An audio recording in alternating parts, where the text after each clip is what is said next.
Greetings, my excellent friends. You got the Hobby Drifter here again. It is Tuesday, October 12th, 2021, here in fairly cool Tokyo, Japan. It's the first day of what could generously be referred to as fall, after the 6-month summer we've been enjoying. And today's the day where it's starting to get a little bit cooler. And speaking of cooler, we'll talk about the Spider-Man movies today, the Sam Raimi Spider-Man movies, and their release in Japan, specifically, what I do with the pamphlets. So I've been a Spider-Man fan since 1992, right around the time of the character's 30th anniversary, which is kind of weird because we're coming up on the character's 60th anniversary. So I got into Spider-Man comics in 1992. My neighbor, friend, and probably more importantly his father were big comic book, big Spider-Man fans, and it kind of rubbed off on me. Always been that character always spoke to me. It's a very cool character, and so I was very excited when almost 10 years into my being a Spider-Man fan, we finally got a Spider-Man movie. And actually I misspoke there, it was exactly 10 years into it. It was 2002, because of course it was the whole thing with the trailer in 2001. So, movies came out, the Spider-Man movies came out here in Japan around the same time as their US releases. In fact, I think Spider-Man 3 might have even opened up here a few days early. But what I got here is a collector's set. It's the Spider-Man program collection. It was released in theaters along with the release of Spider-Man 3. I did not get this at the time. I got this at Book Off a few years later. But what this is, it's kind of a really interesting time capsule, like in real time, of how the Spider-Man movies, and thus how comic book movies evolved. Of course, there were a few big comic book movies before Spider-Man, from Marvel. Of course, you got the Superman and Batman movies from DC years earlier. But there was Blade, of course, which was huge, and there was X-Men, which was just this massive surprise success. But then there was Spider-Man, which just blew everyone away. I think it was like $108 million opening weekend, back when that was still considered like a huge thing. But yeah, I mean, I think it beat Star Wars, didn't it? It wound up making more money in its opening weekend than the second prequel movie. But anyway, so I picked these up at Book Off, and they are what I believe are just overstock, like leftover unsold programs from 1 and 2, along with program 3, and a little bonus. You can see the cover of this little box here is the poster art, the teaser poster art for Spider-Man 3, which had that awesome lenticular cover, where if you looked at it from one angle it was the black suit, if you looked at it from the other angle it was the red and blue suit. Had a chance to get that poster years ago at a Wizard World Chicago event. Guy had them for like pre-order. He was like a pre-order at Wizard World, which seems kind of shady to me. But he wanted $100 a piece for him, and at the time that was, for me, that was a lot of money. Still a lot of money, $100. But I couldn't do it, and I do kind of regret it now, because it is just such a cool piece.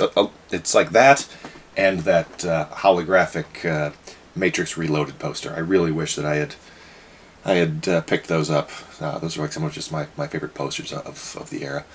But unfortunately, I didn't get that. I never did, and it's, to my knowledge, has never been released as like a standalone thing. So I think that ship has well and truly sailed. So anyway, enough about the stuff here, although I am told that that's what a few of you like, just the ranting. So, here for you. Let's get into this thing. Let's take a look at the Spider-Man Sam Raimi Trilogy movie programs, and I think you'll see why I like these so much. So this is the first Spider-Man movie program, and it is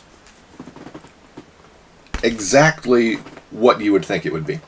It's that artwork of Spider-Man crawling up the building, raised webbing, reflection in the glass. It does have Spider-Man written in katakana. Spider-Man. Which this is what you would. It's an A4 sized. It's got like a matte finish. There's nothing too special about it. It's your standard movie program. It's probably cost 300 to 500 yen as a souvenir thing. Back when you would see movie pamphlets in secondhand stores regularly, which you don't as much anymore. This is one you would see almost everywhere. This was probably at least in the top 10 of programs that if there was a secondhand store that carried them, you would see this one. This one was the opposite of this is one that was so prevalent in these secondhand stores that you could get the idea in your head, oh, I'd like to own one of these, and then go out and reliably find one. That's most other things are hit or miss, which is one of the things I find so fun about them. But this is one where it's like, oh, I need a Spider-Man program. Oh, there it is. So it's about A4 sized and fairly thin. On the back, it's got again the stock photography that you would see just everywhere, and inside is again it's just a lot of the promo shots from the movie. I mean, there's nothing really here that you wouldn't have seen in other places. Although this shot of Willem Dafoe's defeated Green Goblin, that might not have. It's kind of spoilery. A lot of these programs do get pretty spoilery. In recent years, in recent years especially, they'll have things like they'll be sealed, or they'll have like a little piece of tape that says don't read these until after you've seen the movie. And then in the back, like most programs, there's some of the merch available. And there's not much merch for this. There's pens and clear files, stuff like that.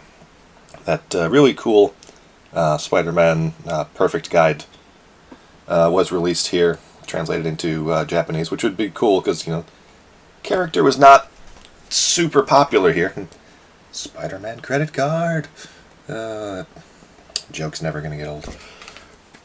So Spider-Man was not huge in Japan. I mean, he was known. He was a known character, but not so much a big deal. I'm struggling to think of a comparison to like the U.S. or like the Western audience, but I mean, maybe Spider-Man had the same appeal to the same level of appeal to Japanese audiences as, say, Kamen Rider did to American audiences in 2001, wherein it's known there's a group who's into it, but it's not like a big thing. We did get some Spider-Man comics translated into Japanese back in the it was the 70s, might be 60s, but 70s in like manga-sized things.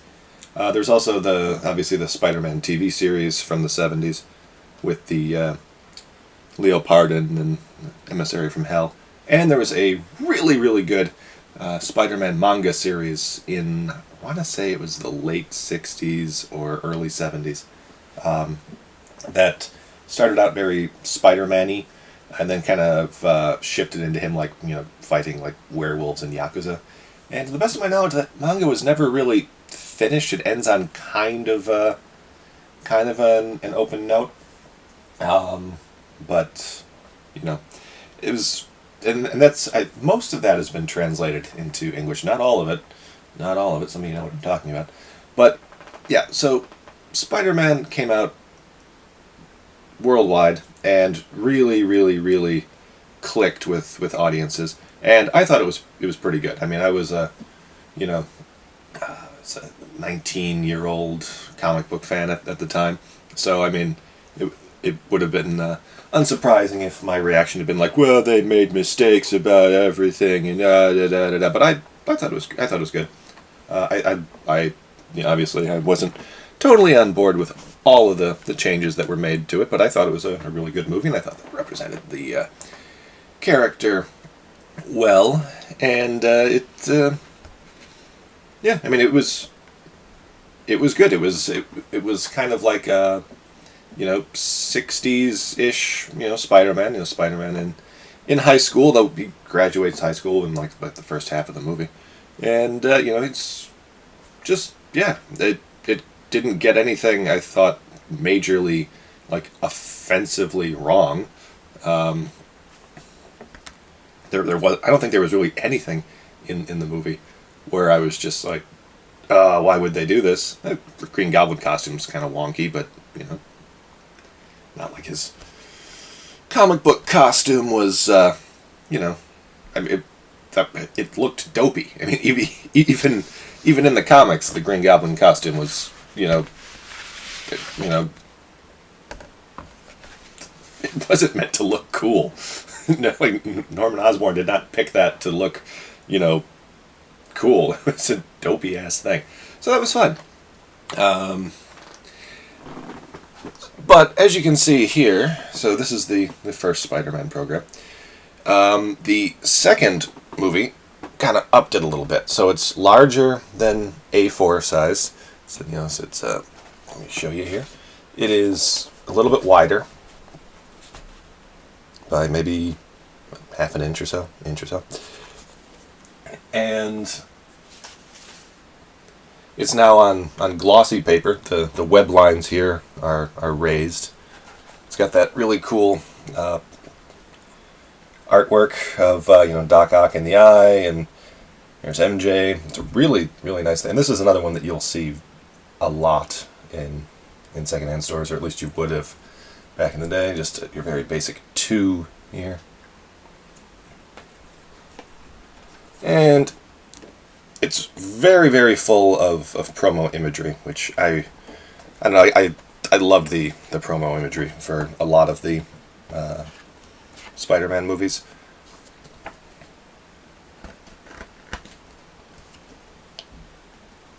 And it's more of the same, it shows like the story and stuff, but there is this really cool fold-out poster in here with, again, more of the promo and poster art. Love that artwork of Alfred Molina's Doc Ock. Can't wait to see him back in the new Spider-Man movie.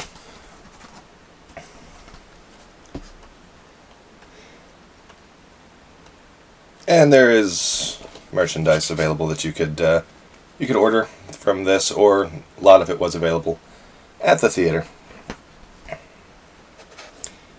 A lot of the toys that came out for Spider-Man 2, which many of them did come out here, including that just ridiculous, 18-inch Amazing Spider-Man that was 67 points of articulation.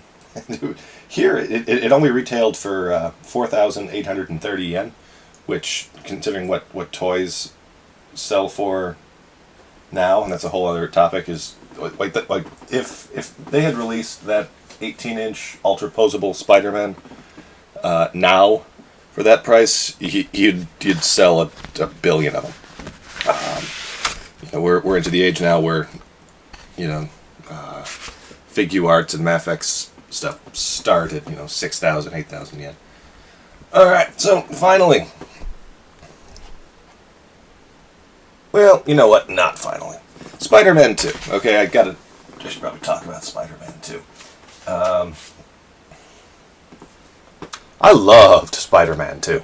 I mean, Spider-Man 2 was just mind-blowing for me. Like, it seemed like Spider-Man 1 was a hit, so they were able to kind of go a little bit deeper with, comic book type stuff, and not have to kind of be like, well, is this going to be good for a regular audience? But, man, Spider-Man 2 was just fan-freaking-tastic. The effects looked much, much better than in Spider-Man 1. I mean, those effects weren't bad, but I mean, there were some times we were just kind of like, ooh, okay, that's clearly a CG puppet. But I mean, like the train sequence was incredible. I thought it was kind of weird that they kind of gave Doc Ock Venom's origin in that it's like the costume that's kind of, I mean, arms, but the like, you know what I mean. It's not really his doing. It's the thing that makes him super is alive. Whereas in the comics, I mean, the movie Doc Ock is completely different from comic Doc Ock. I mean, comic Doc Ock is just a jerk, like an egomaniacal jerk, and we love him for it. I mean, he's such a twat, but and I mean, superior Spider-Man, of course. But, movie 2 Doc Ock, and this is where, like, a lot of, especially the Marvel and later DC movies kind of reached a spot where I never thought they'd be, wherein they could make massive, sweeping, gigantic changes to characters, especially villains, and it was okay because that was great. I mean, if you look at, Christopher Nolan's Batman trilogy, there's a lot of stuff completely different from the comics in those movies, but they're good, so it's okay. Same here. So the character of Doc Ock is 100% removed from anything that was in the comics. I mean, he's taller. Let's be honest. Alfred Molina's a good-looking dude. He's better looking. He drops the bowl cut. He was cool, but it was an awesome character, and it was so well realized. The use of the arms, just that could have gone very, very wrong, but it looked just excellent. And you gotta you wonder stuff like how can Peter land a punch on Doc Ock, but like it doesn't knock him out or whatever. But okay, there is some stuff in comic book movies that I think you just kind of have to go with. Otherwise, you explain it away in like some ridiculously convoluted way that kind of gives away that you had to explain it. So yeah, it's like the Spider-Man costume. Like making a halfway decent cosplay of that suit is hundreds and hundreds of dollars, if not thousands. But Peter, I got $20 to last me to payday, has it. So don't, it's fine. It's just go with it. It's a fun. I watched this movie in theaters I think 3 times back when I was living in Chicago, and just it never got old. I think the acting was much better. The characters were much better. And it seemed a lot like 80s Spider-Man. I said that the first Spider-Man movie felt like 60s Spider-Man. It was he was in in high school, he was in college, he was, you know, living at home and fragile Aunt May and whatever. But this felt like 80s Spider-Man. It's like, okay, so MJ learns his identity and he's, getting like more responsible and he's growing up. And that was getting very close to my Spider-Man, because I started reading in 1992 where, Spider-Man had already been married and, had this rogues gallery and was more comfortable with himself. And that was my Spider-Man, was an adult, mature Peter Parker, an adult, mature Spider-Man.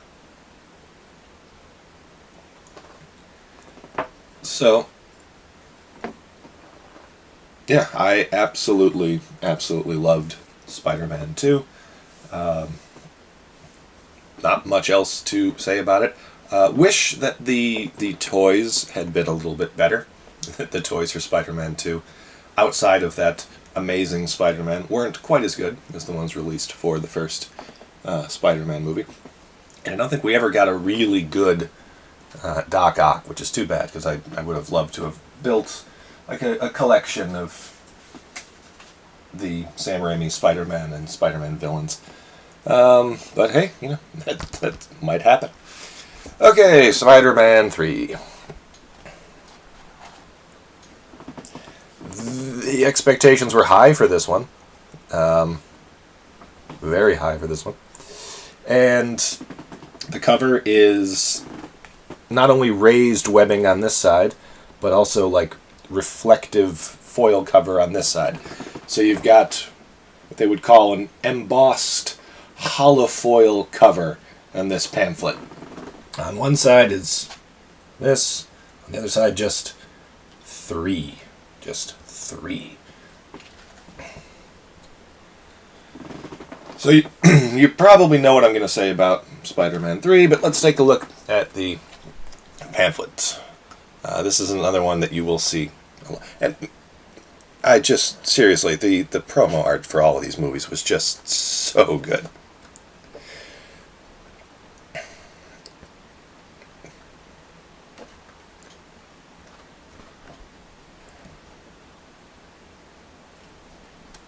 It might be one of the only shots of Venom from the movie in the whole thing. There's the promo art version. So much merch available for this movie. Just tons of it. Alright, so very basic program. It's not as in-depth as the one for Spider-Man 2. It is again of similar size to the Spider-Man 2 program. It's wider. Same size.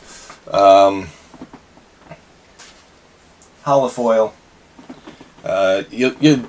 If you find a place that has secondhand programs, this is one that you would see pretty regularly. Not as regularly as Spider-Man 1.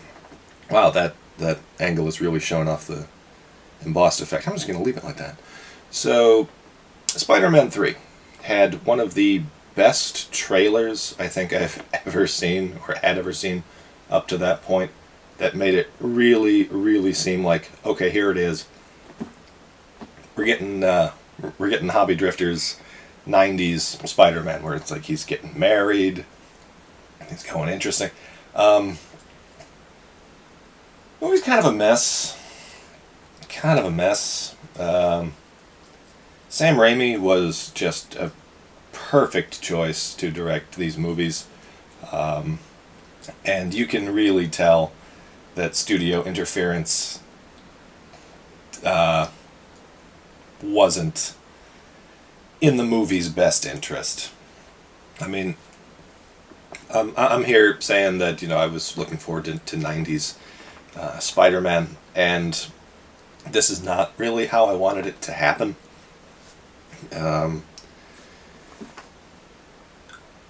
This is at least 2 movies. This is the Sandman movie plus, the conclusion of like the Green Goblin arc, and then like Venom should have been Spider-Man 4.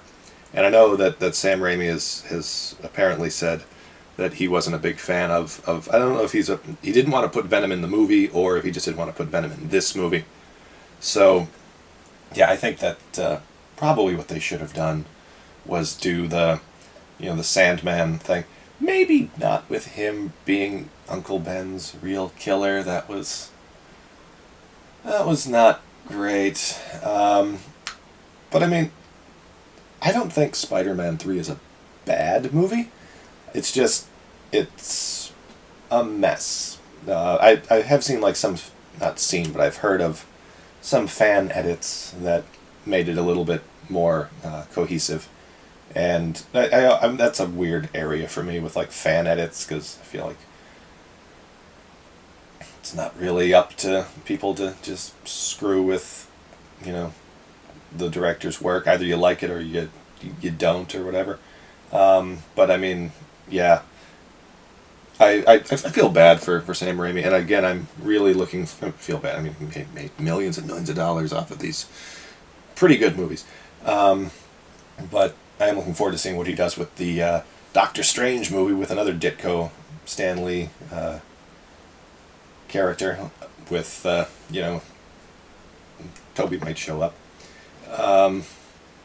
Spider-Man 3 is a big one for me because it came out in Japan shortly after I moved here, and I believe, and I might be misremembering, it was like 15 years ago, that it came out here before it had opened in the US by like, I don't know, a week or just a few days. I think it must have been like just a few days. But I was super excited to see it. It was one of the first movies that I saw in a theater here, and I think it was about 15 minutes in where I was just like, oh no, this. I just got like this sinking feeling. It's like, oh, this is not great. This is not as good as I had hoped it would be. And I left the theater kind of just like, oh, that's it, huh? I had a similar feeling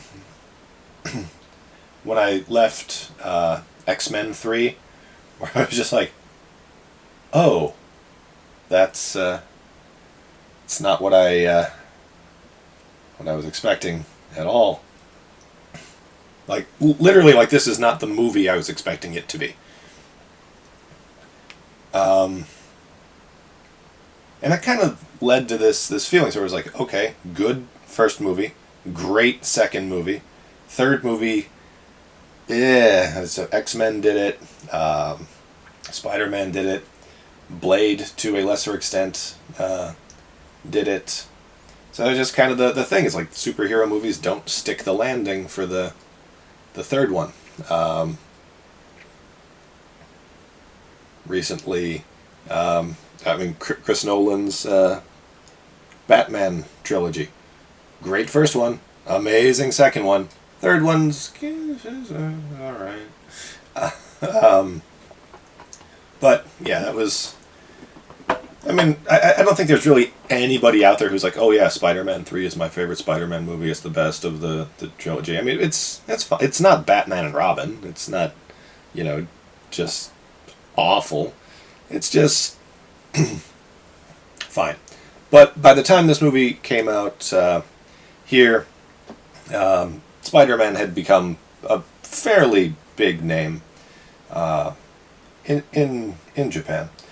And I likened the character's appeal to the Japanese market prior to the first movie to similar to the appeal of Kamen Rider in the U.S. And I think that by the end of Spider-Man 3, Spider-Man's popularity in Japan was similar to Power Rangers in the U.S., where it was this foreign property that had been a thing over here, and was popular with fans of many ages.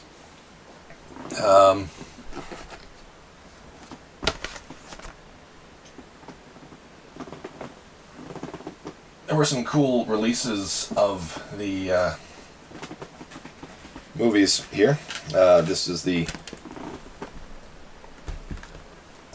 amazing box for the first Spider-Man movie.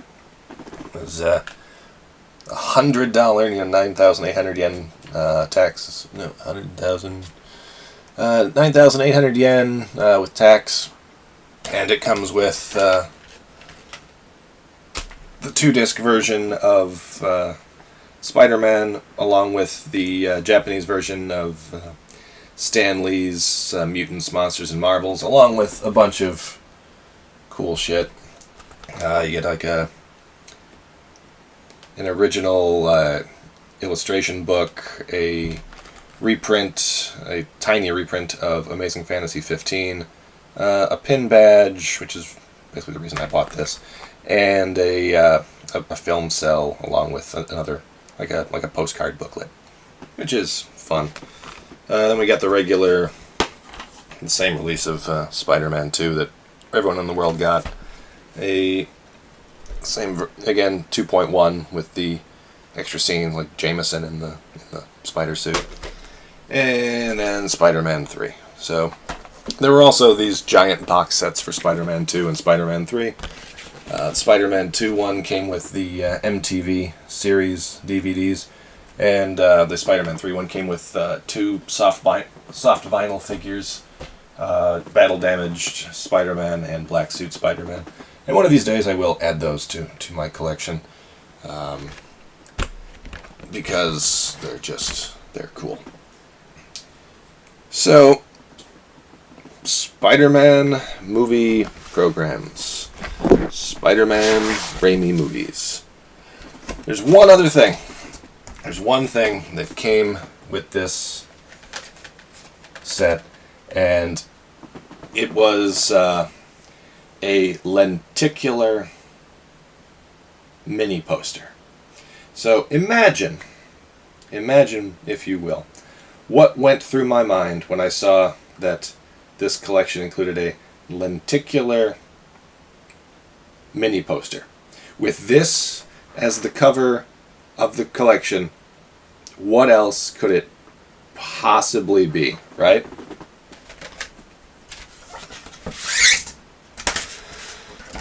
It's this. It's just this. It's the less cool version of the Spider-Man 3 poster. There were 3 Spider-Man 3 movie posters that I'm aware of, unless you count the promo with just the black suit. But it's 3 Spider-Man 3 posters that had the dual suits on it. This one, which I never thought was very cool. This one, which I just thought was much better proportioned. So yeah, it's you can't really see the 3D effect here, but it's a 3D version of the worst Spider-Man 3 poster, which was a bit of a letdown.